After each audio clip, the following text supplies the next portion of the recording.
Hello viewers, আসসালামু আলাইকুম। কেমন আছো সবাই? আমরাও আলহামদুলিল্লাহ ভালো আছি। তো আমার ভিডিওটা তোমরা যে যেখান থেকে দেখতেছো সবাই কি শারীরিকভাবে সুস্থ আছো? এবং আমি আল্লাহর কাছে দোয়া করি যেন তোমরা সবসময় ভালো থাকো, সুস্থ থাকো। ঠিক আছে? এবং সবসময় দোয়া করি যেন তোমাদের ভালোটা কাম্য করার জন্য। যদি তোমরা আর সুস্থ না থাকো তাহলে তোমাদেরও শারীরিক দিক থেকেও ক্ষতি, বা আমার ভিডিওগুলি কে দেখবে। তো এই তো আজকে চলে আসলাম আমি প্রাকৃতিক উপায়ে।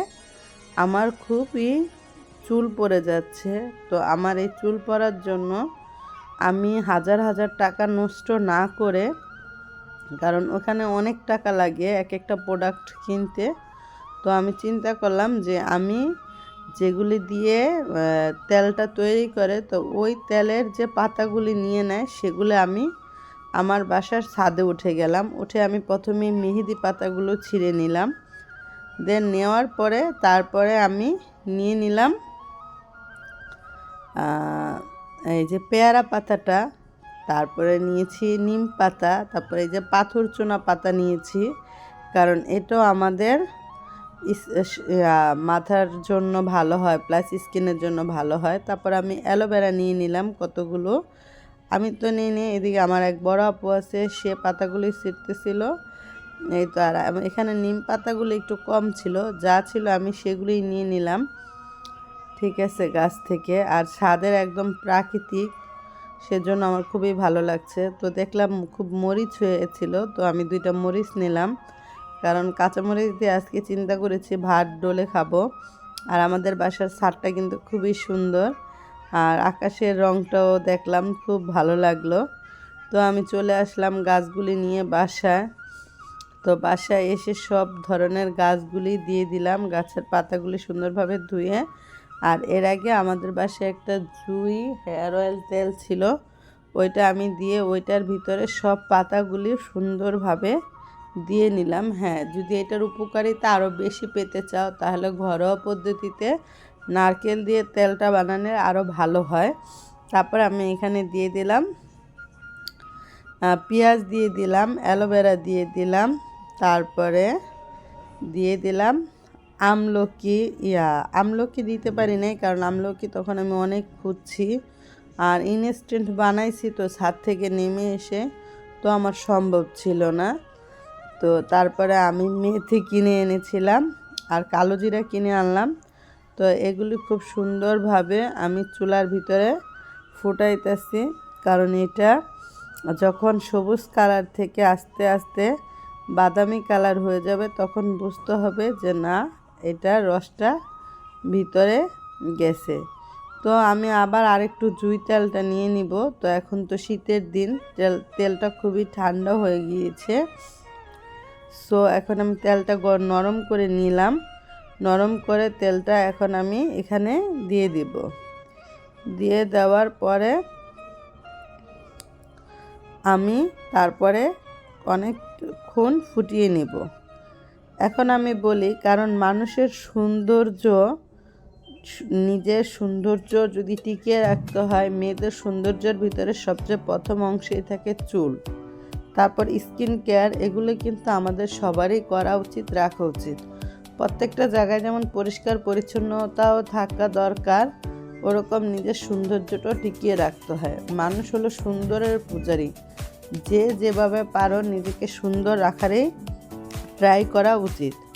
এজন্য আমি যতটুকু পারি আমার 3টা বেবি সামলিয়ে যেভাবে সম্ভব আমি ওইভাবেই চেষ্টা করি আমার সৌন্দর্যগুলি আমাকে গুছিয়ে রাখার জন্য। ঠিক আছে, এজন্য আর আমার অ্যাবিলিটিরও তো একটা ব্যাপার আছে, কারণ অনলাইনে যেসব প্রোডাক্টগুলি যে সেল হয়, ওই প্রোডাক্টগুলি যদি আমি ইউজ করি তাহলে অনেকগুলি টাকা যায়, তো এত টাকা সম্ভব না। তো আমি শুধু আজকে এই তেলটা বানাইছি, সাথে আমি কিছুদিন পর আমি একটা হেয়ার প্যাক বানাবো, সেটাও আমি তোমাদের সাথে শেয়ার করব। তো আমি এই তেলটা সুন্দরভাবে এই বোতলে ঢেলে নিয়েছিলাম, সেটা হয়তো তোমাদের সাথে শেয়ার করি নাই, কারণ করা হয় নাই কেন, এটা ঢালার যে ছিপনি বা কিছু লাগে, ওগুলো আমার কেনা নাই, তো এই জন্য আমি খুব সুন্দরভাবে আলতো হাতে একটা কাপড়ের ভিতরে চেপে তারপরে এই বোতলের ভিতরে ঢুকিয়ে রেখেছিলাম। এই হলো আমার তেলটা, হার্বাল তেল বানিয়ে ফেলছি। চুল পোড়া রোদ কমে যায় এবং আমি কিছুদিন যাবৎ ব্যবহার করতেছি, মানে মাশাআল্লাহ এত ভালো, এখন আমার চুল পড়া খুবই কমে গেছে। তো আমি খুব মানে আছি, আপনারা যদি এভাবে করেন, যদি সাথে থানকুনি পাতা বা ক্লাকুস পাতা দেন তাহলে, আর আমলকি আমি এই 3টা শুধু দিতে পারি নাই, আবার হরতকি বয়রা এগুলি দিলে তো কোনো কথাই নেই, তাহলে তো অনেক ভালো কাজ করবে। তো আমি বলছি এর পরের বার যখন আমি এটা ব্যবহার করব সেটা অবশ্যই আপনাদের সাথে শেয়ার করব। আর এই হলো আমার আজকে চুলের হেয়ার কেয়ারের কিছুটা তোমাদের সাথে শেয়ার করলাম, এবং আমি চুলে মাঝে মধ্যে কী লাগাই আর কী লাগানো উচিত সেটা নিয়ে আমি তোমাদের সাথে ভবিষ্যতে বা কিছুদিন পরে দেখাবো। হেয়ার প্যাক, তারপরে এভাবে প্রাকৃতিক উপায়ে পাটায় বেটে কিভাবে নিজের রূপের চর্চা করা যায় সব কিছুই বলবো। তো এই তো এখন আমি রান্না কিছু করছি, তো করার পরে ওটা তোমাদের সাথে অফলাইনে ছিল। এখন আমি ভাইরাল আলুর দম বানাবো। এখন তো শীতের মধ্যে কিন্তু কম আর বেশ নতুন আলুর সিজন যখন উঠে গিয়েছে, এখন কিন্তু আলুটা সবাই খাবে। তো আমিও চেষ্টা করি যে না আসলে আলুটা খাওয়ার জন্য।